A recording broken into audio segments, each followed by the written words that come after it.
Tory leader warns millions of older people are still at risk of going cold and hungry this winter despite PM's humiliating climb down. Kemi Badenoch has vowed to keep fighting for pensioners after Sir Keir Starmer was pressured into an embarrassing U-turn over cuts to winter fuel payments.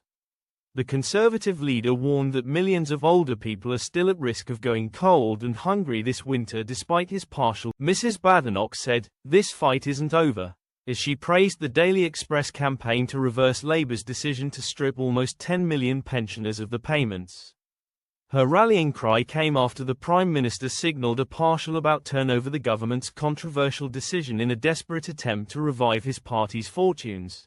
He said the government will lower the threshold for receiving the cash, worth up to £300, because the economy has now. The leader of the opposition, who has repeatedly challenged Sir Keir over the cut, said, "This embarrassing U-turn is a direct result of pressure from the Conservative Party and the relentless campaigning of the Daily Express.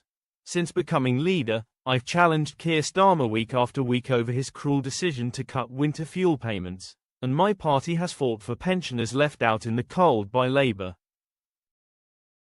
Now, under mounting pressure, Keir Starmer has finally buckled.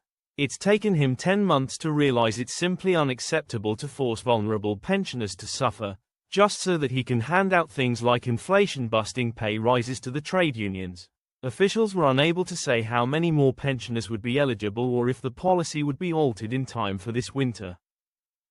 Mrs. Badenoch added, "But let's be clear, this fight isn't over. We're yet to see the detail, and there is a real risk that millions of pensioners will be left choosing between heating and eating again this winter. That's why we'll keep fighting for pensioners to get the support they deserve.